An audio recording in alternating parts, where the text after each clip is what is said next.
Bonjour à tous. Alors, une petite vidéo sur le chapitre 8 que vous aviez à travailler seul sur la vitesse des réactions chimiques, ce qu'on appelle en chimie la cinétique chimique, donc l'étude de la vitesse des réactions. Donc la question évidemment abordée dans ce chapitre, c'est une réaction chimique est-elle forcément instantanée? La réponse évidemment est non. C'est-à-dire qu'il existe des réactions qui sont instantanées, donc on n'a pas de durée de cette réaction, en tout cas pour nous, c'est comme si elle se faisait instantanément. Et il existe des réactions que l'on peut voir à l'œil nu se faire et qui sont lentes, voire infiniment lentes. Donc la durée des réactions chimiques peut aller de 0 secondes à notre vue à quelques minutes, quelques heures, quelques jours, voire des années évidemment. Donc vous aviez à commencer à regarder des expériences pour étudier certaines, enfin regarder certaines transformations et voir qu'il existait des transformations rapides et des transformations lentes. Donc je ne reviens pas là-dessus, vous aviez des petites vidéos et des choses à observer. Par contre, donc les deux premières réactions étaient des réactions instantanées, rapides, des réactions de précipitation en particulier. Et les deux réactions qui suivaient, donc celle entre le permanganate et l'acide oxalique et celle entre l'eau oxygénée et les ions iodures, étaient des réactions lentes puisque vous voyez la réaction se faire et ça peut même durer un certain temps. Alors, je ne vais pas revenir sur les observations.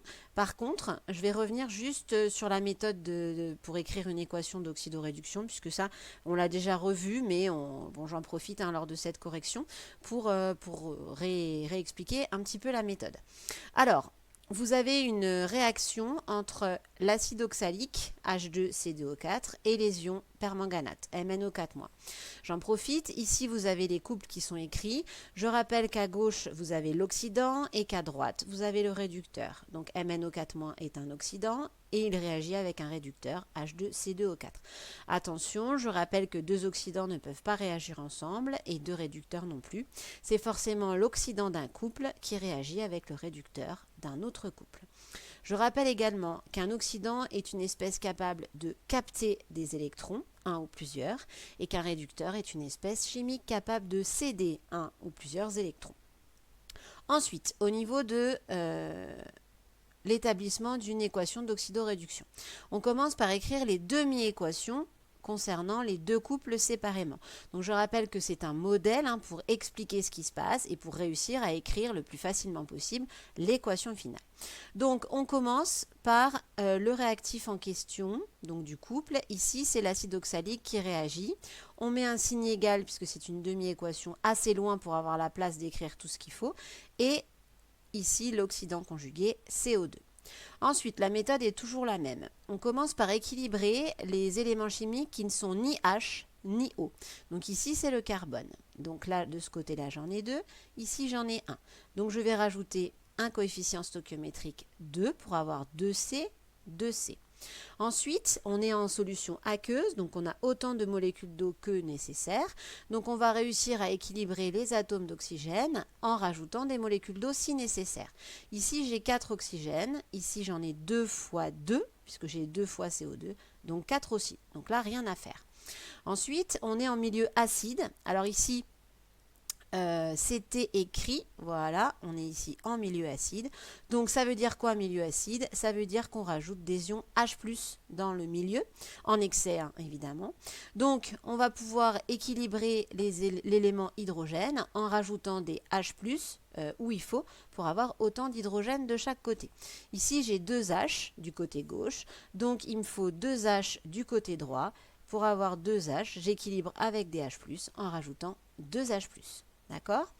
On termine par équilibrer les charges électriques. Ici, j'ai l'acide oxalique qui est neutre, donc à gauche c'est neutre, à droite c'est neutre, plus, attention, 2 charges positives. Je n'ai le droit de rajouter dans les équations d'oxydoréduction uniquement des électrons. Donc il me faut 0 charge électrique à droite, puisqu'à gauche j'ai 0 charge électrique. Donc je ne peux rajouter que des charges moins des électrons.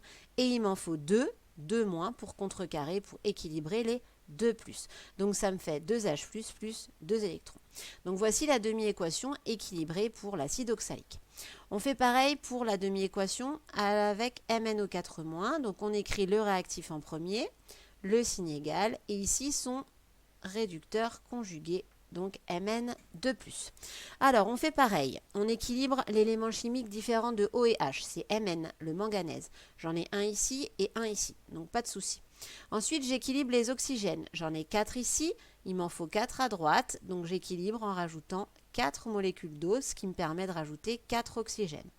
Ensuite, j'équilibre les H. Ici, j'ai 4 molécules d'eau, donc dans laquelle il y a 2 H, donc ça me fait 2 x 4, 8 hydrogènes de ce côté-là.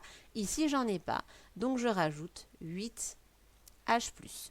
Je termine en équilibrant les charges électriques. Alors ici, j'ai combien de charges électriques? 8 plus 1 moins, donc ça me fait 7 plus. Ici, j'ai 2 plus. D'accord, juste ici. Donc, je n'ai le droit de rajouter que des électrons pour avoir les mêmes charges des deux côtés. Donc, ici, je vais rajouter 5 charges moins. Ça fait 7 plus 5 moins. Ça fait bien 2 plus. D'accord? Donc, on a ici équilibré cette demi-équation.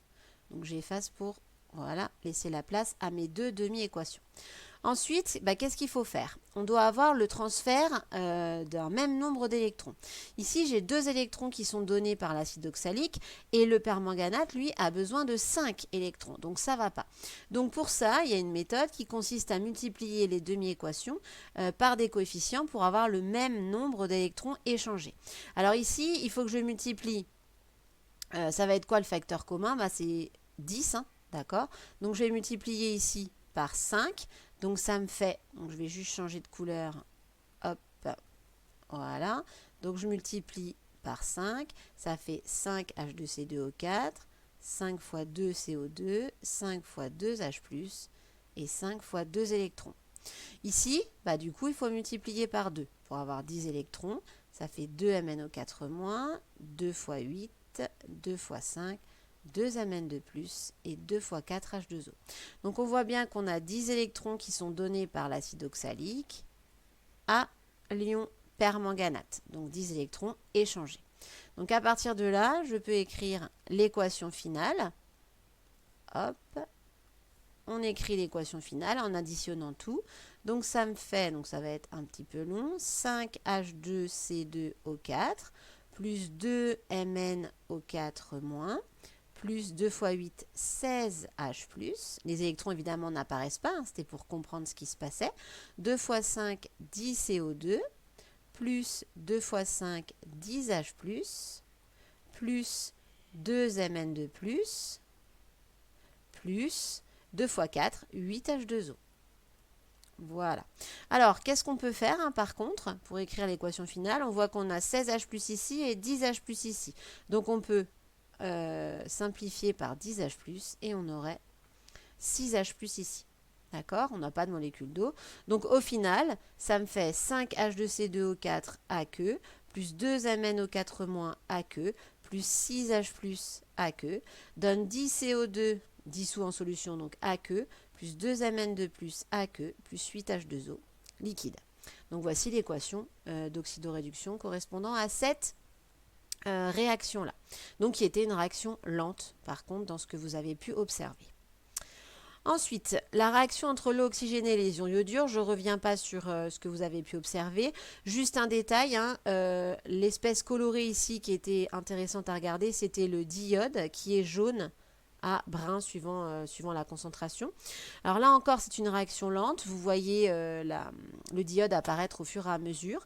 Et c'est encore une équation d'oxydoréduction entre l'eau oxygénée, qui est un oxydant, et les ions iodures. Donc là aussi, j'en profite pour écrire l'équation de la réaction.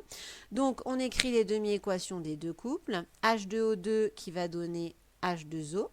Je commence, alors ici, il n'y a que des H et des O, donc je vais commencer par l'oxygène. Ici, j'ai 2 oxygènes, ici, j'en ai 1. Donc, je mets un coefficient 2. C'est comme si je rajoutais une molécule d'eau. Donc, ça fait 2 oxygènes. Du coup, j'ai 4 H. Ici, j'en ai 2. Donc, je vais rajouter, je suis en milieu acide, 2 H+, pour avoir 2 et 2, 4 H, et ici 4 H. Du coup, j'ai 2 charges de plus de ce côté-là, 0 charge de ce côté-là. Je n'ai le droit de rajouter que des électrons. Donc, je vais faire 2 plus 2 moins, ça va faire 0. Et donc, pas de charge à gauche, pas de charge à droite. Donc, voici la demi-équation pour le couple de l'eau oxygénée. Ensuite, pour l'ion iodure, donc c'est I-, il va donner I2. Donc j'équilibre l'élément iode. Ici j'en ai 2, ici j'en ai 1, donc je multiplie par 2, ça me fait 2I, 2I. Ensuite j'ai 2 charges moins, ici j'en ai pas, donc il faut que je rajoute les électrons du bon côté pour avoir 2 charges moins des deux côtés. Donc I2 plus 2E-. Je ne l'ai pas fait pour l'équation précédente, mais on vérifie que c'est logique. I- est un réducteur, donc il va perdre des électrons. H2O est un oxydant, donc il va gagner des électrons. D'accord? Alors ici, on s'aperçoit, c'est pratique, qu'on a 2 électrons échangés dans les deux cas. Donc les 2 électrons qui sont donnés par I- sont donnés à l'eau oxygénée. Donc je peux écrire l'équation finale. Donc on va avoir 2 H2O2 plus 2H+, plus 2I- qui va donner 2H2O plus I2. Donc voici l'équation de la réaction. H2O2 aqueux, H plus aqueux, I- aqueux, H2O liquide, I2 aqueux. Voilà pour cette équation de réaction. Alors, ensuite, vous aviez les conclusions, donc je n'y reviens pas sur la classification cinétique, hein, les catégories de réactions chimiques. Donc, à savoir, hein, il existe des réactions qui sont rapides, des réactions lentes et des réactions infiniment lentes, d'accord? Alors, la chose très importante, c'est que si on a une transformation lente, on peut suivre cette réaction, soit à l'œil nu, soit on peut suivre la réaction et l'avancement de la réaction avec un instrument de mesure. Donc, ça peut être mesure d'une pression, mesure d'une conductivité, mesure d'une absorbance, mesure d'un pH, enfin bon, on peut mesurer comme ça des grandeurs physiques qui nous permettent d'étudier la transformation au cours du temps, donc d'étudier sa cinétique. Ensuite, une petite activité justement pour expliquer certaines petites choses. Donc, équation d'une réaction lente, c'est la dismutation de l'eau oxygénée. Donc, vous avez ici son équation, 2H2O2 donne O2 plus 2H2O. Alors, c'est pour ça que les solutions d'eau oxygénée, on ne peut pas les conserver non plus ad vitam aeternam parce que ça se décompose. Donc, à la fin, on n'a plus d'eau oxygénée. Alors, ça peut se conserver quand même assez longtemps parce que cette réaction est très lente, mais bon, elle a quand même mieux. Donc, cette réaction est lente, mais on nous dit qu'on peut l'accélérer en utilisant un catalyseur. Alors, un catalyseur, c'est une espèce, on le verra à la fin du chapitre, vous l'avez vu, qui permet d'accélérer une réaction chimique. Hein. Donc ici, on en utilise un, on ne nous dit pas lequel. On nous dit qu'on prépare un volume de 100 ml d'eau oxygénée de concentration C. À la date t égale 0, eh ben oui, c'est cinétique, donc le temps intervient, on déclenche la réaction par l'ajout de catalyseurs et on mesure au fur et à mesure du temps par une méthode appropriée. Là, c'est une méthode de titrage, mais on ne rentre pas dans le détail. On mesure la concentration de l'eau oxygénée restant en solution en fonction du temps. Et on obtient ces résultats. Donc avec le temps en minutes, 0, 1 minute, 3 minutes, etc. jusqu'à 50 minutes, on arrive à avoir la concentration en eau oxygénée, donc entre crochets parce que c'est une espèce dissoute en solution. Attention, on multiplie toutes ces valeurs par 10 puissance moins 2 mol par litre. Voilà les différentes valeurs. Alors, qu'observons-nous? On observe évidemment que la concentration en eau oxygénée diminue au fur et à mesure du temps pour à la fin être nulle. D'accord? Donc à 50 minutes, il n'y a plus d'eau oxygénée puisque la concentration est nulle dans la solution. Mais on voit que ça diminue au fur et à mesure. Ensuite, donc il faut 40 minutes, c'est au bout de 40 minutes seulement que la concentration d'eau oxygénée est nulle et donc la quantité d'eau oxygénée est nulle dans le milieu. Alors, on vous demandait de tracer la représentation de la concentration en eau oxygénée en fonction du temps. Donc là, je l'ai fait parce que ça prend un petit peu de temps à faire en direct. Donc vous l'avez fait aussi sur le petit papier millimétré ici. Alors, pour tracer ce graphe, il faut faire attention à bien choisir nos échelles. Donc le temps ici est en minutes. D'accord, évidemment. Et on a un temps qui va de 0 à 50 minutes. Donc, il faut choisir une échelle qui nous permette en abscisse de tracer ça. Donc, moi, j'ai pris Donc moi j'ai pris 2 cm pour 10 minutes et donc ça rentre du coup puisqu'on a 40 et on est juste ici à 50 minutes. Donc ça marche. Ensuite au niveau de la concentration en eau oxygénée, donc on multiplie par 10 puissance moins 2 et on va de 4,6 à 0. Donc là pour que ça rentre également, j'ai pris 2 cm pour 1 10 puissance moins 2 mol par litre. Du coup ici on a 2, ici on a 3.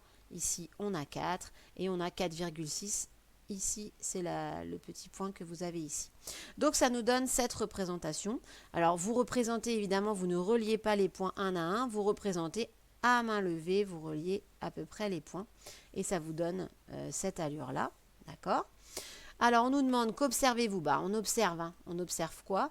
On observe que la concentration en eau oxygénée diminue. Alors, d'abord, ça diminue beaucoup. Rapidement et ensuite ça diminue de moins en moins rapidement pour arriver à 0 mol par litre à la fin. Que pouvez-vous dire de l'évolution de la vitesse de la réaction? On voit qu'au début ça diminue beaucoup, ça diminue vite et ensuite ça diminue moins vite, d'accord, et à la fin voilà, d'accord. Donc du coup la vitesse on peut dire qu'elle diminue mais de moins en moins rapidement, si on peut dire ça comme ça. Alors, que pouvons-nous tracer pour le montrer? Alors, c'est ce qu'on a fait pour la mécanique. Hein. Pour parler de la vitesse, ici, vous vous souvenez qu'on peut représenter la tangente. Alors, je vais prendre une droite ici. On peut représenter la tangente à la courbe. Alors, par exemple, au départ, la tangente à la courbe, elle est à peu près comme ça. Donc, si je pouvais la représenter à t égale 0. Ensuite, par exemple, à cet instant-là, là on est à peu près tangent, voilà, à la courbe. Voilà, donc là je suis à 5 minutes par exemple. À 5 minutes, vous voyez que la tangente est moins inclinée. Donc là, la pente est très importante. Là, la pente est un peu moins importante. On continue. Donc si je me mets maintenant à 10 minutes, donc je trace, alors vous pouvez les tracer aussi, vous les tangentes, hein, avec votre, hop, voilà, c'est à peu près ça. Donc je rappelle que la tangente ne passe que normalement par un seul point de la courbe. Alors des fois, la tangente, elle peut se superposer à la courbe, hein, si ça ressemble à une droite. Donc voilà, on voit que là, la tangente à 10 minutes, elle a une pente moins importante. Et je peux continuer comme ça. Évidemment, je vais peut-être pas...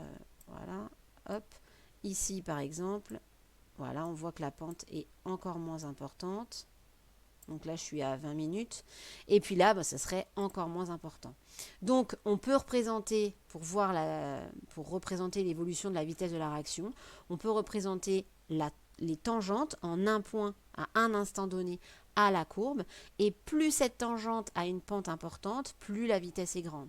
Et moins cette tangente a une pente importante, moins la vitesse est grande. C'est ce qu'on a déjà vu en mécanique, en physique. Donc là, ce sera exactement la même façon de raisonner. Alors, on nous demandait ensuite de remplir un tableau d'avancement pour cette réaction pour l'eau oxygénée. Alors, je vais d'abord remplir en littéral et puis ensuite, on verra ce que ça donne. Alors, à l'état initial, on a l'avancement qui vaut 0 mol, évidemment. Et la quantité de matière d'eau oxygénée, je vais l'appeler N0. Alors, en littéral, ça fait N0. Et on verra ce que ça donne pour la suite. Ensuite, à t égale 0, donc à l'état initial, il n'y a évidemment pas de produit, donc 0 mol et 0 mol pour l'eau. Alors même si on est en solution aqueuse, attention, ici on peut le mettre, hein, hop, en excès, puisqu'on est en solution aqueuse. Pour l'eau, on ne peut pas mettre qu'on n'en a pas, parce que on est en solution aqueuse, donc je vais mettre en excès. Ok ? Ensuite, au cours de la transformation, on a un avancement qui vaut X. Combien vaut la quantité de matière à ce moment-là restante dans le milieu d'eau oxygénée? C'est ce qu'on avait au départ, moins, attention, 2X. Okay. Combien en forme de dioxygène? X. Pour l'état final, on a X égale XF si c'est l'état expérimental ou X max si on est l'état final théorique. Donc, là, si je mets par exemple pour l'état final théorique, voilà, on aura N0 moins 2X max et on aura X max pour la quantité de matière d'eau oxygénée formée. Alors, on nous demande de déterminer l'avancement maximal théorique. Alors, évidemment, l'avancement maximal théorique, c'est si l'eau oxygénée c'est le seul réactif, donc est le réactif limitant. Donc, NF d'eau oxygénée pour l'état final théorique doit être égal à 0 mol, ce qui entraîne que N0 moins 2X max égale 0, et donc ce qui entraîne que X max est égal à N0 sur 2. D'accord? Alors, combien vaut N0? Alors, nous, on n'a pas N0, on n'a pas la quantité de matière initiale d'eau oxygénée, on a la concentration d'eau oxygénée initiale. Donc, nous, on a que la concentration en eau oxygénée à T égale 0, c'est 4,6 10 puissance moins 2 mol par litre. Or, on sait qu'on a un volume de 100 millilitres. Donc N0, ce sera quoi? Ce sera la concentration d'eau oxygénée à T égale 0 fois le volume V de la solution. Donc ce sera quoi ici? Ce sera 4,6 10 moins 2 mol par litre fois 100 millilitres, c'est-à-dire 0,100 litres. Donc ça nous fait, on multiplie par 0,1, ce qui nous fait 4,6. Donc multiplié par 0,1, c'est divisé par 10. Donc ça fait 4,6 10 puissance moins 3 mol. Donc pour la quantité de matière initiale d'eau oxygénée. Donc 4,6 10 moins 3. Donc ici, notre X max va valoir 4,6 10 moins 3 divisé par 2, ce qui nous fait 2,3 10 moins 3 mol. Donc ça, c'est pour X max, l'avancement final théorique. D'accord?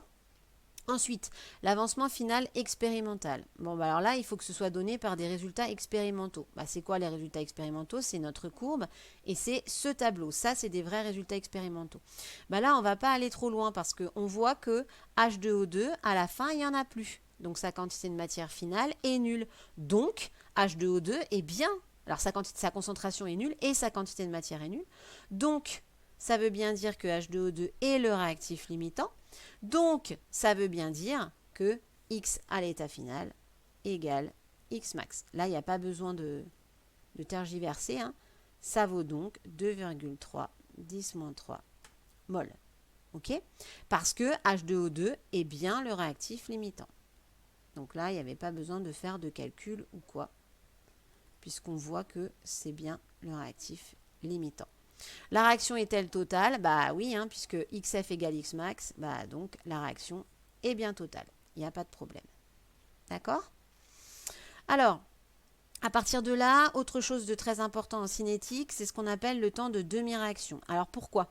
Bah parce que c'est très difficile en cinétique de déterminer le temps final de réaction, c'est-à-dire combien de temps la réaction, au bout de combien de temps la réaction est terminée. Alors ici, on pourrait dire que c'est 40 minutes par exemple, parce qu'au bout de 40 minutes, on a 0. Sauf que on ne sait pas exactement si c'est ça, si c'est juste avant. Enfin, on pourrait dire que là, on a... ça tend vers le temps au bout duquel on a 0, bah, on ne sait pas exactement le déterminer. Donc en cinétique, on ne définit pas le temps final, on définit ce qu'on appelle le temps de demi-réaction, qu'on appelle T1,5, et c'est la durée nécessaire pour que l'avancement soit parvenu à la moitié de sa valeur finale.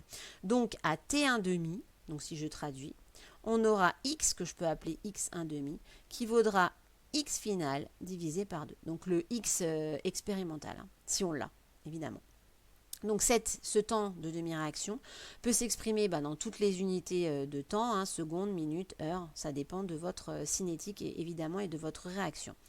Donc, on peut également dire que c'est la durée nécessaire pour consommer la moitié de la quantité de matière, mais attention, du réactif limitant initialement présent. Donc, si vous avez le réactif limitant et que sa quantité de matière au départ, c'est N0, bah à T1,5, vous pourrez dire que la quantité de matière du réactif limitant, N1,5, ce sera N0 sur 2. D'accord? Donc, on peut utiliser évidemment les deux. Alors ici, on nous demande de déterminer le temps de demi-réaction pour notre réaction de dismutation de l'eau oxygénée.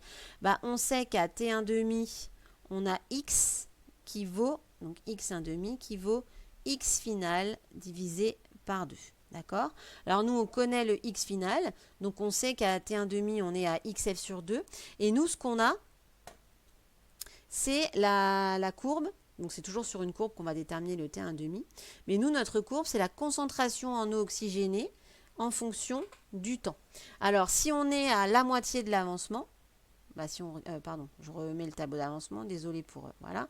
Si on est à l'avancement final, donc il ne nous reste plus d'H2O2. Si je suis à la moitié de l'avancement final, donc si XF égale XF sur 2, quelle sera la quantité de matière restante de H2O2? Alors je vais le mettre où? Je vais le mettre avec une autre couleur. Tac, hop, parce que là c'est un peu... Vous aurez bien sûr la correction, mais là c'est pour vous expliquer. Donc quand on est à T1,5, quand on est à T1,5, on a donc l'avancement qui vaut la moitié de l'avancement final, et donc la quantité de matière de H2O2 qui vaut la moitié de sa quantité de matière initiale. D'accord? Puisqu'on consomme la moitié, puisque c'est le réactif limitant. Du coup, ça veut dire que la concentration en H2O2 à T1,5, donc ça ce serait N à T1,5, c'est pas N0 sur 2, mais c'est N0 sur 2 sur le volume pour la concentration. Donc ça fait N0 sur 2V. Et ça c'est quoi? N0 sur V, c'est la concentration en eau oxygénée à T égale 0, et on divise par 2. Donc ça veut dire qu'à T1,5, on a la concentration en eau oxygénée à T1,5 qui vaut la moitié de la concentration initiale. Alors pourquoi? Parce que c'est le réactif limitant et qu'à la fin, il n'y en a plus. Donc comment je fais pour... Pardon, je remonte. Comment je fais pour trouver ce T1,5? Alors je prends évidemment la courbe que j'ai tracée. Je prends la concentration initiale en H2O2, donc c'est 4,6. Je la divise par 2, ça nous fait 2,3. Donc je suis ici. Je vais sur la courbe que j'ai tracée. Donc je vais sur la courbe, évidemment, ce n'est pas un point expérimental. Ensuite, je projette en abscisse, donc à la règle, et j'arrive ici à la valeur du T1,5. Donc ici, on est à 5, d'accord. Ensuite, ici, on est à 5,1, 5,2, non, c'est pas ça, 5,1, 5,2, 5,3, 4, 5. Non, je dis n'importe quoi, évidemment. Non, c'est 6, pardon, oui, puisque je suis entre 5 et 10. Donc là, on a 6, là, on a 7, là, on a 8, là, on a 9, là, on a 10. Donc là, je suis à 6, d'accord, donc 5, 6. Là, je suis au milieu, donc je suis à T1,5 environ égal à 5,5 minutes. D'accord? Donc c'est comme ça qu'on peut trouver le temps de demi-réaction. Alors il faut des données expérimentales et il faut une courbe pour trouver le T1,5 évidemment. Alors là c'est une courbe représentant la concentration d'un réactif en fonction du temps. On peut aussi avoir une courbe représentant la concentration d'un produit en fonction du temps. Et plus facile encore, on pourrait avoir la courbe représentant l'avancement en fonction du temps. Là c'est encore plus simple, on prend x max, x final divisé par 2 et on a le T1,5. Donc voilà pour le T1,5, très important de savoir ce que c'est, donc sa définition, et ensuite de savoir comment le déterminer. Alors au niveau du bilan, donc vous avez pareil tout ça à savoir. Quand on fait de la cinétique, on fait le suivi temporel de la réaction chimique. On peut avoir le tracé donc de X en fonction du temps. Donc on va voir que l'avancement augmente tranquillement en fonction du temps, alors plus ou moins rapidement suivant la réaction. Et quand XF, on l'a à la fin. Donc en général, vous avez une asymptote horizontale. Vous pouvez tracer une droite à la fin. Et vous pouvez déterminer le T1,5 en prenant la valeur de X à l'état final. Donc à la fin, on divise par 2 et on obtient le T1,5. Ensuite, on peut également avoir, donc, comme je vous le disais, la concentration d'un réactif en fonction du temps. Ici, ce serait un réactif limitant puisque sa concentration serait nulle à la fin. Si le réactif est limitant, attention, uniquement dans ce cas-là, on peut déterminer le T1,5 en prenant la concentration à T égale 0, on la divise par 2 et on trouve le T1,5. On peut également avoir la concentration d'un produit en fonction du temps. Pareil, on prend la concentration finale du produit, on divise par 2 et on obtient le T1,5. Ok? Donc voilà, attention à bien retenir tout ça, puisque c'est ça que vous allez avoir à faire dans certains exercices, évidemment. Ensuite, on vous parle de la vitesse volumique de réaction. Alors, il faut connaître sa définition, il faut savoir la calculer, la mesurer et calculer, hein, c'est un peu les deux. Donc, quand on étudie les transformations en cinétique, on va essayer de trouver la vitesse volumique de la réaction. Alors, les définitions qui suivent ne sont valables que si le volume du milieu réactionnel est constant. D'accord? Alors, il y a deux vitesses de réaction à connaître. La vitesse volumique d'apparition pour un produit et ensuite pour un réactif. Attention, ce n'est pas tout à fait la même définition. Donc, la vitesse volumique d'apparition d'un produit est définie comme étant la dérivée par rapport au temps de la concentration du produit molaire, évidemment, dans le milieu. Donc attention, les temps sont en secondes, les concentrations en mol par litre. Donc la vitesse, ce sont des dérivés, mais ça revient au même. Concentration divisée par temps. Donc ça fait mol par litre par seconde. D'accord? Pour la vitesse volumique de réaction. Donc par exemple, dans la réaction suivante, S2O8 plus 2I- donne I2 plus 2SO4 Donc nous, les produits, c'est par exemple le diode ou l'ion sulfate. Si je prends le diode, ce sera quoi la vitesse d'apparition du diode? Ce sera la dérivée par rapport au temps de la concentration de diode dans le milieu. Évidemment, ça se détermine uniquement graphiquement. Donc, il faudrait avoir une courbe I2 en fonction du temps. Et ensuite, réussir, on va le voir, à déterminer la vitesse. Alors, comment on fait? On a déjà vu que quand on a une dérivée par rapport au temps, qu'est-ce que c'est en fait? C'est la dérivée en un instant donné. C'est le coefficient directeur de la tangente à cet instant-là. Donc, attention. Donc, si par exemple, j'ai cette concentration de diode en fonction du temps, donc vous voyez que c'est un produit, donc sa quantité de matière augmente, sa concentration ici augmente en fonction du temps. Comment réussir à avoir la vitesse? Par exemple, si je veux avoir la vitesse à 0, il faut que je trace la tangente à la courbe à t égale 0 et que je trouve le coefficient directeur de cette tangente. Et ça, ce sera la vitesse d'apparition du diode à t égale 0. Pour 20 minutes, je trace, donc je suis ici à 20 minutes, je trace la tangente à la courbe à t égale 20 minutes, je détermine son coefficient directeur de cette tangente et j'ai la vitesse d'apparition du diode à t égale 20 minutes. D'accord? Pour 80 minutes, c'est pareil, je me mets à 80 minutes, je trace la tangente, je trouve le coefficient directeur et ça me donnera la vitesse d'apparition du diode à t égale 80 minutes. Alors la vitesse n'est évidemment pas constante, vous remarquez qu'à t égale 0, c'est là où elle est la plus grande, puisque la pente de la tangente est la plus grande. Ensuite, cette vitesse diminue et ensuite elle est nulle, puisque ici, vous voyez, le coefficient directeur de la tangente, ce sera 0, puisque ici c'est une asymptote horizontale. D'accord? Donc, attention très important, pour calculer la vitesse volumique de réaction pour l'apparition d'un produit, il nous faut le coefficient directeur de la tangente pour la courbe concentration du produit en fonction du temps. On fera évidemment des exemples concrets de tout ça. Alors, pour un réactif, ce n'est pas tout à fait la même chose. Pourquoi? Puisqu'en fait, la concentration d'un réactif diminue au cours du temps et que nous, on veut une vitesse, donc c'est positif. Donc, si on calculait le coefficient directeur de la tangente, il serait négatif. Donc, pour éviter ce problème, qu'est-ce qu'on fait? On rajoute un signe moins. Donc, la vitesse de disparition, cette fois-ci, d'un réactif, c'est la dérivée de la concentration du réactif par rapport au temps, mais moins cette dérivée pour avoir une quantité positive. Les concentrations sont en mol par litre, le temps est en secondes, donc les vitesses sont toujours en mol par litre et par seconde. D'accord? Donc la méthode est toujours la même. Je prends la courbe qui représente la concentration du réactif en fonction du temps. Vous voyez que cette concentration diminue. Ensuite, je prends un instant donné, je trace la tangente à la courbe à cet instant-là. Je prends le coefficient directeur, d'accord? Je mets un moins devant et ça me donnera la vitesse de disparition du réactif à cet instant-là. D'accord? Donc c'est juste la même chose, sauf qu'on rajoute un signe moins pour avoir une vitesse, une quantité positive. Donc on fera évidemment des exemples. Alors, vous allez avoir une activité expérimentale, vous allez justement étudier tout ça, faire tout ça et calculer des vitesses à l'aide de courbes, évidemment, qui vous seront données. Dernière petite chose à connaître. Alors là, je vous demande de le connaître, en fait. absolument. On va vous demander de voir si une réaction chimique suit ce qu'on appelle une loi de vitesse d'ordre 1, parce qu'il y a plein de réactions chimiques qui suivent des lois de vitesse différentes. Donc, vous verrez ça plus tard à un post-bac si vous continuez des études en chimie, les autres.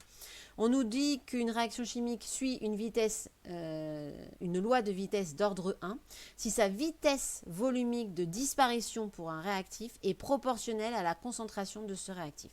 Donc si la vitesse de disparition de A par rapport au temps est égale à K, le coefficient de proportionnalité, fois la concentration de ce réactif. Donc si vous trouvez cette relation-là, donc en gros, si vous tracez la vitesse de disparition de A en fonction de la concentration de ce réactif, si vous trouvez une droite qui passe par l'origine, alors vous pouvez dire que VA et la concentration de A sont proportionnelles et donc ça voudra dire que la réaction suit une loi de vitesse d'ordre 1. D'accord ? Donc ça demande de calculer plusieurs vitesses en fonction des concentrations, donc pour plusieurs concentrations. Ensuite, de tracer VA en fonction de la concentration et de voir si c'est une droite qui passe par l'origine. D'accord ?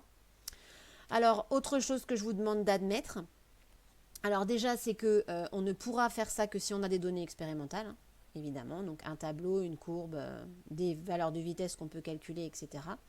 Et à quelles conditions aussi on pourra admettre qu'on a une réaction qui suit une loi de vitesse d'ordre 1 si le temps de demi-réaction est indépendant de la concentration initiale de l'espèce A. Ça veut dire que si vous faites plusieurs fois l'expérience en prenant des concentrations initiales de réactifs différentes et que vous trouvez à chaque fois le même T1,5, ça voudra dire qu'on a bien une réaction d'ordre 1. Voilà, donc ça je vous demande de l'admettre et puis de le connaître pour pouvoir, si jamais on vous propose des exercices comme ça, de le savoir. Alors maintenant, on peut se demander, est-ce qu'on peut modifier la vitesse d'une transformation chimique? Alors c'est ce qu'on appelle les facteurs cinétiques. Est-ce qu'on peut modifier certains facteurs pour, par exemple, accélérer la réaction chimique ou la ralentir? Alors vous aviez des expériences à observer pour ça, je ne vais pas revenir dessus, hein, vous en aviez deux. Dans la première expérience, on faisait varier la concentration des réactifs au départ. Donc par exemple ici, la concentration en ion iodure était de 0,02 dans la première expérience et rien ne changeait dans la deuxième sauf la concentration de ces ions iodures. D'accord ? Donc vous avez observé évidemment des choses. La deuxième réaction était celle qu'on avait déjà observée avec l'acide oxalique et l'ion permanganate. Et là, qu'est-ce qu'on changeait ? C'était la température. On faisait l'expérience à température ambiante et à 45 degrés. Donc dans la première expérience, on faisait varier la concentration des réactifs. Dans la seconde, on faisait varier la température. On peut considérer que ces deux facteurs sont des facteurs cinétiques car vous avez remarqué que la vitesse de la réaction changeait en fonction de ces paramètres, en fonction de ces facteurs. Alors, au niveau du bilan, justement, qu'est-ce que vous avez dû observer ? C'est que la concentration des réactifs et la température sont deux facteurs cinétiques et que plus les réactifs sont concentrés, donc plus la concentration des réactifs est importante, plus la réaction est rapide. Donc plus la réaction sera accélérée, plus la vitesse sera grande. En ce qui concerne la température, c'est assez clair. Plus la température est grande, plus la vitesse est grande. Donc plus la réaction est accélérée. D'accord ? Alors, pourquoi ça ? Alors, je vais vous montrer une petite animation. Hop, c'est pas ça, je me suis trompée. Voilà. Donc, au niveau de... Je vous montre une petite animation ici où vous avez une enceinte dans laquelle on peut mettre des gaz. Alors, je vais mettre à une température au départ en température ambiante. Je vais mettre, voilà, donc par exemple, une espèce chimique qui va être représentée par des boules violettes et une autre espèce chimique qui pourrait réagir avec ces boules violettes. Voilà. Alors ici, on n'a pas la réaction, c'est-à-dire que ça ne nous donne pas une nouvelle espèce, parce que l'animation n'est pas une animation pour ça. Mais imaginez que vous aviez la première espèce en violet, les boules violettes, et la deuxième en rouge. Alors qu'est-ce qu'on voit ? On voit que ces espèces chimiques sont en mouvement, hein, perpétuel tout le temps. Donc là, on est à l'échelle microscopique. Et on voit que parfois, ces espèces chimiques s'entrechoquent. D'accord ? Ces molécules s'entrechoquent. Et quand il y a un choc entre les molécules, on peut avoir réaction chimique. Si ces molécules réagissent ensemble, bien sûr. Certains chocs vont être efficaces, donc vont donner le produit, et certains chocs vont être inefficaces et ne pas donner le produit. Mais en tout cas, pour que la réaction se fasse, à l'échelle microscopique, il faut qu'il y ait un choc entre les deux espèces chimiques et que ce choc en plus soit efficace. Bon, on voit ici, on est à 300 Kelvin, si je mets en degrés, donc on a la température un peu plus que la température ambiante, donc 27 degrés. Voilà ce qui se passe. Si je change la concentration des réactifs, ça veut dire par exemple, je vais changer la concentration du réactif rouge en mettant davantage dans l'enceinte. Bah forcément, qu'est-ce qui va se passer? Il y a plus de molécules, donc plus de choc. Je ne change pas la température, donc plus de choc. Donc, forcément, puisqu'il y a plus de choc, il y a plus de chances que la réaction se fasse, et donc la vitesse de la réaction va augmenter. Donc c'est très logique, à l'échelle microscopique, d'imaginer que quand on rajoute, quand la concentration du réactif est plus grande, donc en fait on a une quantité de réactif pour un même volume qui est plus importante, forcément la vitesse de la réaction va augmenter. Donc c'est très logique que ce facteur cinétique, ça marche comme ça, c'est-à-dire que quand la concentration augmente, la vitesse de la réaction augmente. Autre facteur cinétique, c'est la température. Donc là, je vais faire pareil.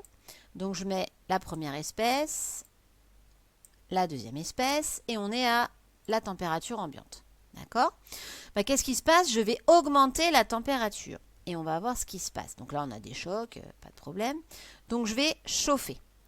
Qu'est-ce que vous remarquez? Bon, c'est une simulation, hein, mais quand on chauffe, qu'est-ce qui se passe? Les molécules, elles s'agitent davantage. D'accord? Regardez les petites rouges là, ça va de plus en plus vite.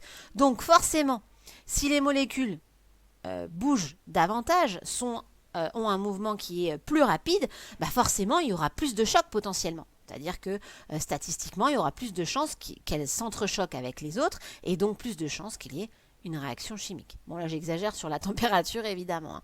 Mais donc c'est tout à fait logique également de penser que quand on augmente la température, la vitesse de la réaction va augmenter puisque le nombre de chocs et donc le nombre de chocs efficaces qui donne lieu à la réaction va augmenter. Donc forcément la vitesse va augmenter. D'accord? Donc revenons à nos moutons.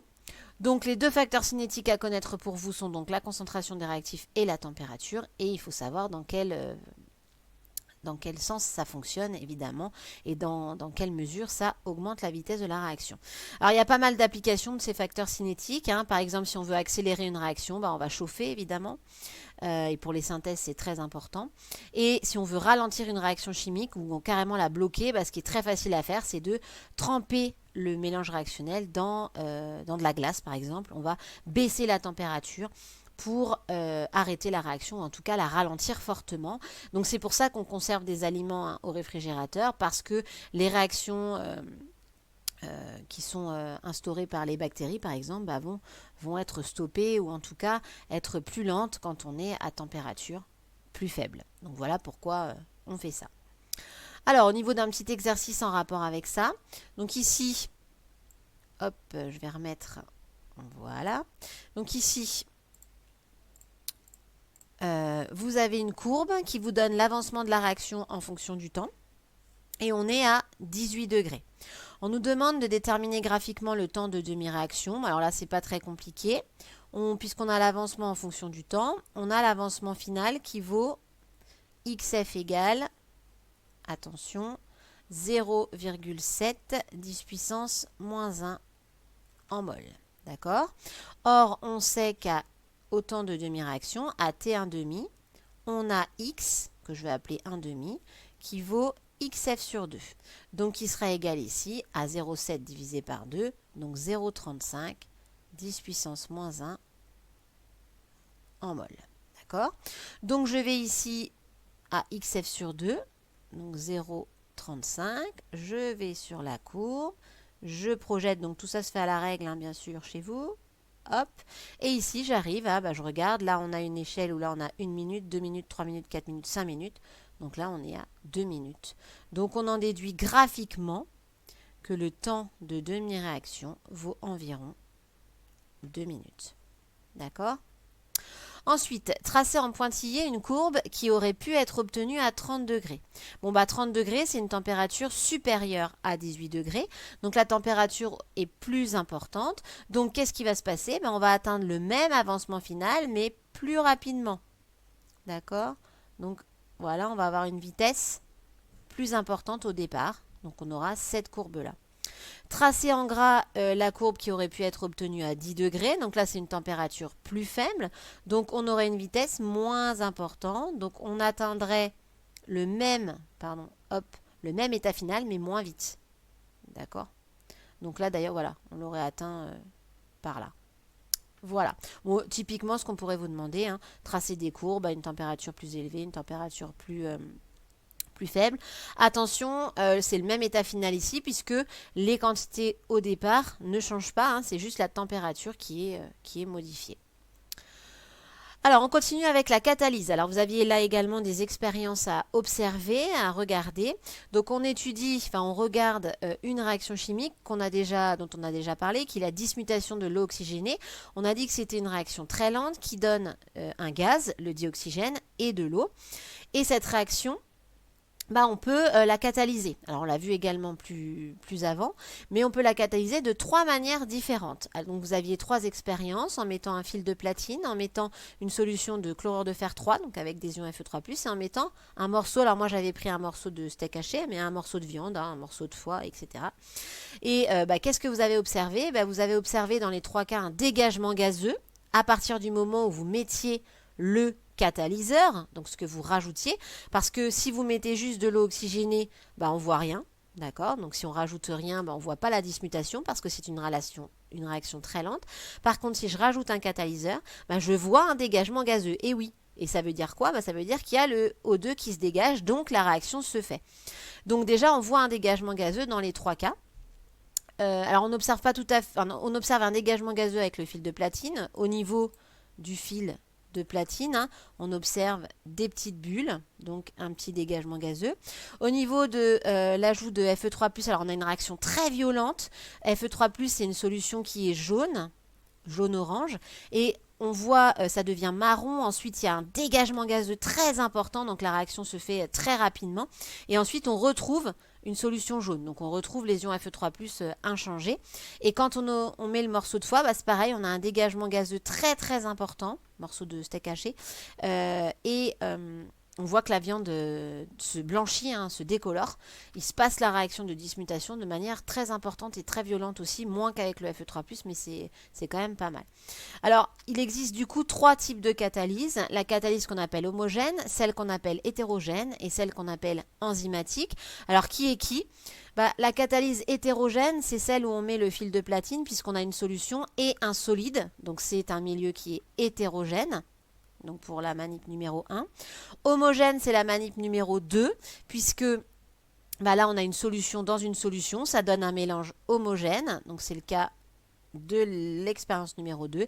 Et la catalyse enzymatique, c'est l'expérience numéro 3, puisque dans le morceau de viande, vous avez des enzymes, une enzyme qu'on appelle la catalase, qui permet la catalyse, donc l'accélération de la réaction de dismutation. Donc on observe qu'en fait, la réaction ne se fait pas si je ne rajoute pas de catalyseur. Par contre, si je rajoute un catalyseur, quel qu'il soit ici, dans les 3 possibilités, la réaction de dismutation va se faire de manière plus ou moins violente. Et surtout, ce qui est important, c'est qu'à la fin, on récupère le catalyseur tel qu'il était, le fil de platine. Les ions Fe3+, on les récupère tel quel à la fin, donc la solution jaune. Et alors, le morceau de foie, là, on n'a pas le catalyseur, on n'a pas l'enzyme seule. Il y a le morceau de foie qui a blanchi. Mais en tout cas, l'enzyme, elle, est récupérée également telle qu'elle était au départ. Alors, 2 petits schémas en ce qui concerne la catalyse hétérogène et la catalyse enzymatique. Comment ça se passe? Vous avez l'eau oxygénée, ici représentée par, ici vous avez les atomes d'oxygène et d'hydrogène, donc c'est une molécule d'eau oxygénée. Et ici vous avez le catalyseur, donc c'est le platine pour la catalyse hétérogène. Alors là, qu'est-ce qui va se passer? Il va se passer que les molécules d'eau oxygénée vont s'accrocher sur le catalyseur. On parle d'adsorption. C'est des mots de vocabulaire qu'on utilise en catalyse. Ensuite, quand c'est accroché, il y a une réaction qui va se passer au niveau des sites du catalyseur, à la surface du catalyseur. Et ensuite, qu'est-ce qui se passe? Les produits, donc ici l'eau d'accord, ça c'est l'eau, et le dioxygène, vont... hop, oui, vous avez des liaisons. Là, je ne les ai pas représentées. Hein. Hop, voilà. Une fois que les produits ont été formés, ils vont se décrocher de la surface du catalyseur. C'est ce qu'on appelle la désorption. Et donc, on récupère les produits. Et du coup, on récupère le catalyseur tel qu'il était. D'accord? Il n'a pas été modifié par la catalyse. En ce qui concerne la catalyse enzymatique, alors, ça vous avez peut-être déjà entendu parler de ça en SVT. Donc la molécule qui subit la catalyse, on l'appelle le substrat. D'accord? Et la première chose qu'il y a, c'est qu'il y a une formation d'un complexe qu'on appelle enzyme substrat. Enzyme E, substrat S. Donc ici, vous avez l'enzyme et le substrat, donc qui est la molécule qui va réagir, qui va aller s'accrocher sur l'enzyme. Et là, c'est ce qu'on appelle le complexe enzyme substrat. D'accord? Alors chaque enzyme est spécifique du substrat, hein, c'est-à-dire que n'importe quelle enzyme ne va pas marcher avec n'importe quel substrat. C'est évidemment sélectif. L'enzyme est sélective par rapport au substrat. Ensuite, qu'est-ce qui se passe? Ce complexe enzyme-substrat va se transformer en enzyme produit. D'accord? En complexe enzyme-produit. La réaction se fait au niveau de l'enzyme. Et une fois que le complexe enzyme-produit est formé, on va dissocier le produit, et on récupère l'enzyme telle qu'elle était auparavant. D'accord? Donc là, on peut entamer un nouveau cycle, hein, évidemment catalytique. Donc c'est la même chose, on récupère l'enzyme telle qu'elle était au départ. La réaction se fait au niveau de l'enzyme, mais ensuite, on récupère le produit tel qu'il était. D'accord? Donc là, le substrat, en fait, c'est le réactif hein, que vous avez ici. Et là, vous avez le produit. Alors, chaque enzyme est spécifique, hein, d'accord, d'un substrat, donc d'un réactif. À chaque réaction biologique, vous avez une enzyme spécifique. Donc par exemple, dans notre salive, on a l'amylase, enfin certains ne l'ont pas, l'amylase qui permet, je crois que j'en ai déjà parlé, quand vous mâchez du pain, donc c'est de l'amidon, il y a de l'amidon dedans, et grâce à l'amylase que vous avez dans votre salive, vous faites une réaction chimique qui est la réaction de transformation de l'amidon en glucose, qui est une molécule sucrée, hein, plus petite que l'amidon, on coupe l'amidon en fait en glucose. Et c'est pour ça que si vous mâchez très longtemps du pain dans votre bouche, vous allez avoir une sensation sucrée parce que vous fabriquez du glucose. Donc les personnes qui n'ont pas l'amylase dans leur salive ne peuvent pas faire cette réaction chimique et donc du coup n'ont pas de transformation en glucose. Donc n'ont pas cette sensation sucrée. Conclusion de ça, dans les 3 modèles précédents, le catalyseur a-t-il été modifié? Non. Et c'est ça qui est très important. Le catalyseur n'est pas modifié à la fin de la transformation. On le retrouve tel qu'il était au début. Alors, il se passe quelque chose hein, pendant la réaction chimique. Vous l'avez vu avec les ions Fe3+, dans la vidéo. Ça devient marron et puis il y a une réaction très violente et ensuite on récupère le catalyseur. Donc forcément, il y a quelque chose qui se passe. Il y a une réaction, évidemment, qui implique le catalyseur. Mais à la fin, on le récupère tel qu'il était au début. Donc, il n'interviendra pas dans l'équation de la réaction. On le récupérera tel quel à la fin. Donc, conclusion, attention à connaître. On peut vous demander sa définition. Qu'est-ce qu'un catalyseur? Donc, attention, c'est une espèce chimique qui augmente la vitesse d'une réaction chimique. C'est le but, hein, d'accord? Mais sans intervenir dans l'équation de la réaction. Donc, il n'est pas modifié à la fin de la transformation. D'accord? Donc ensuite, vous avez la conclusion. Je ne vais pas relire évidemment cette conclusion. À vous de le lire. Les 3 types de catalyse à connaître. D'accord? Et évidemment à savoir repérer. Voilà, ensuite vous avez la spécificité des catalyseurs. Donc là pareil, hein, à connaître ce que vous avez ici. Alors ensuite on va passer aux exercices.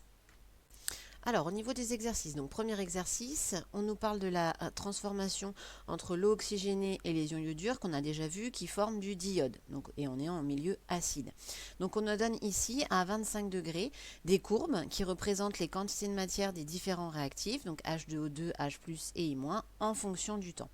Alors, on s'aperçoit évidemment que la quantité de matière de I- au bout de 600 secondes, elle est nulle. Donc, ça veut dire que I- sera le réactif limitant. Donc, déjà, première chose qu'on peut voir. Hein. Donc, I-, ce sera le réactif limitant. Ensuite, il nous restera évidemment H2O2. Hein. Vous voyez que sa quantité de matière n'est pas nulle ici. Et H+, il en reste également. Donc, du coup, la réaction s'arrêtera quand I- sera consommé complètement. On nous demande quelle est la durée TF de cette réaction. On voit qu'au bout de 600 secondes, il n'y a plus de I-. Donc ça veut dire qu'on pourrait sans problème dire que TF est environ égal à 600 secondes. D'accord? Alors après, est-ce que c'est un peu avant? Est-ce que c'est, voilà, on voit que ça atteint 600 secondes. Où exactement? Bon, voilà, c'est ça qui est compliqué, mais enfin, c'est environ 600 secondes. La comparer au temps de demi-réaction. Alors, on sait que pour trouver le temps de demi-réaction, c'est le temps au bout duquel on a atteint la moitié de l'avancement final. Ça veut dire qu'à T1,5, on a X, que je peux appeler X1,5, qui vaut XF sur 2. D'accord? Mais ici, on n'a pas l'avancement comme courbe. En fonction du temps, on a les quantités de matière. Mais on sait aussi que à T1,5, la quantité de matière du réactif limitant, donc ici I-, N1,5, sera égale, alors que pour le réactif limitant, sera égale à sa quantité de matière à T égale 0 sur 2. Ok? Donc ici, qu'est-ce qu'on va faire? On va prendre I-, donc la courbe rouge. On va s'intéresser à sa quantité de matière initiale. Donc on voit qu'elle vaut 2,8 millimoles, puisqu'ici on a 2, 3. Donc ça fait 2, 2, 2, 4, 2, 6, 2, 8. Donc 2,8 millimoles. Donc ça c'est N0. Donc ça serait ici 2,8 divisé par 2. Donc 1,4, attention, millimoles. Donc je vais aller me placer à 1,4 millimol. Je vais aller, attention, sur la courbe qui représente la quantité de matière de I- en fonction du temps. Et je vais ensuite projeter sur l'axe des abscisses. Alors on est à peu près, là il faut le faire bien à la règle, comme il faut. On est à environ 150 secondes. Donc graphiquement, on détermine le temps de demi-réaction qui est d'environ 150 secondes. D'accord? Donc, qu'est-ce qu'on voit? On voit que TF, parce qu'il faut répondre à la question, c'est comparer au temps de demi-réaction le temps final. On voit que TF, donc c'est 600 secondes, c'est environ 4 fois T1,5. Puisque 2 fois T1,5 ça fait 300, donc 4 fois ça fait 600, donc on est à peu près à ça, à ce niveau-là. Alors on nous demande ensuite de déterminer la quantité finale de diodes obtenue. Alors pour ça, puisque là on n'a que les quantités de réactifs, on a la quantité de matière initiale du réactif limitant. Okay, donc pour ça, on peut s'aider d'un petit tableau d'avancement. Donc pour remplir le tableau d'avancement, on va aller chercher les quantités de matière initiale des réactifs. Alors I-, on avait dit 2,8, on est en millimol évidemment ici. D'accord. On peut aller chercher donc H2O2, on est où? On est ici. D'accord, donc on est à 3,2 millimol. Et H+, on est ici à 3,1 millimol. Ok. Ensuite, on n'a pas de produit à l'état initial. Ensuite, en cours de transformation, il nous reste 3,2 moins X mol de H2O2, 2,8 moins 2X mol de I-, 3,1 moins 2X mol de H+, et on fabrique X mol de I2. L'eau est toujours en excès. Pour la quantité de matière finale, on remplace par X max, évidemment, X par X max. Et qu'est-ce qu'on voit? On voit que la quantité de matière finale de I2 est égale à X max. Bon, alors là, la réaction, elle est totale, puisqu'on voit un réactif limitant. Ici, c'est I-. Donc, on sait que I- va être le réactif limitant. Donc, on sait que la quantité de matière finale de I- égale 0. Ça, c'est expérimental. On l'a dans la courbe. Et on voit d'après le tableau d'avancement que ça vaut 2,8 moins 2x max. Donc ça veut dire que x max égale 2,8 divisé par 2, c'est-à-dire 1,4 millimol. Donc, puisque la quantité de matière de I2 égale x max, ça veut dire que la quantité de matière finale de I2 égale 1,4 millimol. Et voilà. Donc voilà la quantité de matière de diode à la fin. Donc attention pour ce genre d'exercice, tout ce que vous avez vu avant, les tableaux d'avancement, les calculs de quantité de matière, évidemment tout ça, c'est réutilisé à plein de moments. On continue. Alors deuxième exercice, là plus sur les facteurs cinétiques. Donc on vous donne une réaction d'équation, celle que vous avez écrite ici, donc avec formation de diode encore. On étudie 3 mélanges réactionnels, donc le mélange alpha, le mélange bêta, le mélange gamma, et on vous donne les courbes obtenu pour la concentration du produit, donc I2, en fonction du temps. Et on a 3 courbes A, B et C. Alors évidemment, chaque courbe correspond à un des mélanges réactionnels. Alors on nous demande quel facteur cinétique met en évidence cette étude. Alors on va regarder. Ici, pour alpha, on a I-, sa concentration au départ c'est 2C0, S2O8 c'est 0 et on a une température θ de 25 degrés Celsius. Bêta, c'est I-, la concentration initiale de I-4C0, S2O8 ça reste C0 et on a une température de 50 degrés. Pour gamma, concentration initiale de I-4C0 encore, S2O8 sa concentration C0 à 25 degrés. Donc on voit déjà qu'entre alpha et gamma, donc si on regarde ces deux-là, qu'est-ce qu'on voit? On voit que la concentration en I- initiale double, celle de S2O8 ne change jamais, et là on a la température qui reste inchangée. Donc ça veut dire qu'entre alpha et gamma, on joue sur la concentration initiale. Alors, on va pas mettre ça, pardon. Hop. On joue sur la concentration initiale en I-. Donc, c'est ça qui varie. OK? Donc, ici, le facteur cinétique, c'est la concentration du réactif. Donc, on joue sur ça. Et entre alpha et gamma, on multiplie par 2 la concentration initiale de I-. Donc, le facteur cinétique, c'est la concentration ici des réactifs. Ensuite, si je regarde entre bêta et gamma, donc ici, voilà, qu'est-ce qui se passe? J'ai la même concentration initiale de réactifs, mais par contre j'ai la température qui change. Donc entre bêta et gamma, c'est la température qui change. On a la même concentration initiale, mais pas la même température. Donc ici, le facteur cinétique sera la température. Donc là, on l'appelle θ, parce que c'est en degrés Celsius. On garde grand T en général pour les températures en Kelvin, mais bon, il n'y a pas tant de règles que ça. Ok? Donc, grâce à ces 3 expériences, on joue sur 2 facteurs cinétiques, soit la concentration du réactif, soit la température. Alors, on nous demande d'associer à chaque graphique son expérience. Alors, déjà, on sait que plus la température va être élevée pour une même concentration de réactif, plus la réaction va être rapide. D'accord? Et on sait à température constante que si on augmente la concentration d'un réactif, alors on va avoir une vitesse plus importante pour la transformation. Alors on voit que là, la vitesse la plus importante pour un état final où on aurait la concentration de I2 qui vaut C0, la vitesse la plus grande, ce serait pour C. D'accord? Et alors, donc a priori, on aurait évidemment, c'est là où la température serait la plus importante, 50 degrés, d'accord? Et pour une concentration de réactif la plus grande en plus, 4C0. Donc ça veut dire que C, ça serait bêta. Ok, ce serait celle-ci. Là, on a la température la plus élevée et la concentration des réactifs la plus élevée, évidemment. Ensuite, gamma. On a 4C0 alors que alpha, on a 2C0 et on est à 25 degrés. Donc là, c'est là où la concentration du réactif est la plus importante qu'on va avoir la vitesse la plus grande. Donc du coup, attention, c'est quoi la vitesse la plus grande ici? C'est là où on a B, d'accord? On va aboutir au même état final que C, puisqu'on a 4C0 également, mais on va aboutir à cet état final moins rapidement. Donc ici, on aura B, ce sera l'expérience gamma. Une température moins élevée que pour l'expérience bêta, mais la même concentration initiale de réactif. Et A, qu'est-ce que c'est? C'est là où on a la température la plus basse et la concentration en réactif la plus basse. Donc c'est là où on a 25 degrés et 2C0.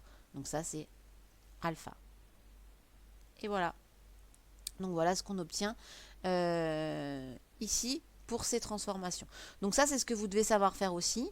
Savoir quels sont les réactifs, les facteurs cinétiques qui sont étudiés, quelle est leur influence, et ensuite repérer des courbes, par exemple, comme ici. On continue. Alors, le parfum de fraise. Alors, on nous dit que le 2-méthylpropanoate d'éthyle est un ester constitutif de l'arôme de fraise. Sa synthèse au laboratoire est lente, donc ça va être une réaction lente, et nécessite de chauffer le milieu réactionnel. On a vu que la température est un facteur cinétique, donc si on chauffe, on accélère la réaction.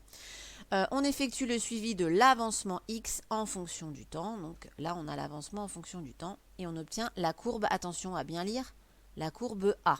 Donc on est ici. D'accord? On a 3 courbes, mais attention, là, c'est la courbe A qui nous intéresse. Déterminer graphiquement l'avancement final de la réaction considérée. Donc c'est la courbe bleue. Donc je vais évidemment tracer la droite, l'asymptote horizontale, donc à la règle, donc je suis à peu près ici, donc j'arrive à XF égale 0,60 mol. D'accord? Donc on est à 0,60 mol pour la courbe A, c'est-à-dire ce qu'on nous dit ici. Ok? Ensuite, rappelez la définition d'un catalyseur. Un catalyseur, c'est une espèce chimique qui accélère la réaction chimique, donc qui augmente la vitesse de la réaction chimique, mais qui n'intervient pas dans l'équation de la réaction. Donc il n'est pas modifié à la fin de la transformation, on le récupère comme il était au début. On vous demandait de rechercher sur internet le nom d'un catalyseur couramment utilisé pour les réactions d'estérification. Vous tapez catalyseur réaction d'estérification et vous trouvez tout de suite que en fait c'est les ions H+. Donc c'est les ions H+, qu'on peut trouver en général dans l'acide sulfurique H2SO4. Donc en général on rajoute quelques gouttes d'acide sulfurique pour être en milieu acide, avoir des ions H+, pour accélérer les réactions d'estérification. On nous demande, on ajoute ce catalyseur dans le ballon. Laquelle des deux courbes B ou C est-elle obtenue? Alors on voit que la courbe B, on obtient le même avancement final, alors que et plus rapidement.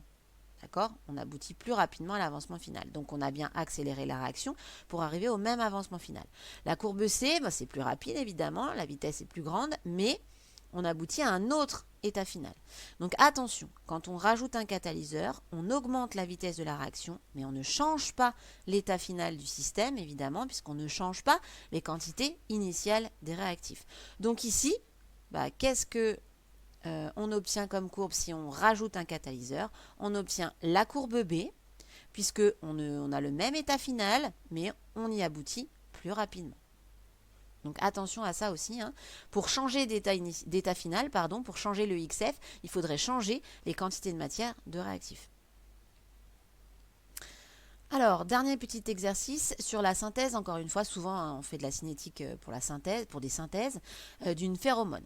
Alors on nous dit, on nous parle de phéromones, c'est chez les êtres vivants, et on nous dit qu'on étudie la cinétique de la synthèse d'une phéromone d'alarme d'une abeille qui a cette formule brute là, qui est le produit de la réaction entre l'acide éthanoïque et le 3-méthylbutane-1-ol. Donc on vous donne l'équation que vous avez ici. On nous dit qu'on prépare 10 ampoules identiques contenant chacune un mélange de 0,10 mol de chacun des réactifs et on est en milieu acide, 3 gouttes d'acide sulfurique. Donc en gros, là encore, on catalyse. Les ampoules sont fermées et placées dans une enceinte à température constante de 80 degrés à une date prise comme l'origine T égale 0. Alors, à une date T donnée, on extrait une ampoule de l'enceinte, on la plonge dans un bain d'eau glacée et par une méthode adaptée qu'on ne nous donne pas, mais c'est un titrage, on détermine l'avancement de la réaction de la synthèse. Et on obtient la courbe X en fonction du temps. D'accord? Je ne sais pas si vous avez compris, mais dans les 10 ampoules, on fait le même mélange et on va donc regarder la réaction, on va mettre toutes les ampoules en même temps à T égale 0. Et donc, quand on veut regarder la cinétique, à un instant donné, on va prendre une des ampoules, mais dans les 3, il s'est passé exactement la même chose. Et on va mettre dans l'eau glacée et titrer pour savoir quelle est, alors en général, c'est la quantité de matière de produit qui nous donne ici l'avancement de la réaction, puisqu'on voit que la quantité de matière du produit égale X au cours de la transformation. Et on arrive à avoir, on aura du coup 10 points, on pourra avoir 10 points sur la courbe et avoir X en fonction de T. Okay. Alors c'est assez fastidieux à faire, parce qu'il faut faire 10 titrages à 10 instants différents, il faut vite arrêter la réaction, enfin c'est pas évident. Alors on nous demande, pour quelle raison le mélange réactionnel est-il maintenu à 80 degrés? Pourquoi? Parce que cette réaction-là est une réaction lente. Alors il se trouve que c'est une réaction d'estérification, encore une fois, entre un acide carboxylique et un alcool. Bon, c'est plus au programme, on ne voit plus les réactions d'estérification, mais pas en détail, mais c'est une réaction très lente. Donc non seulement on rajoute un catalyseur, hein, l'acide sulfurique ici, les ions H+, mais en plus on se place à 80 degrés puisqu'on sait que la température est un facteur cinétique et que plus cette température est élevée, plus la réaction sera rapide. Donc du coup, on se place à 80 degrés pour que la réaction soit plus rapide. À température ambiante, je ne vous dis pas combien de temps ça durerait.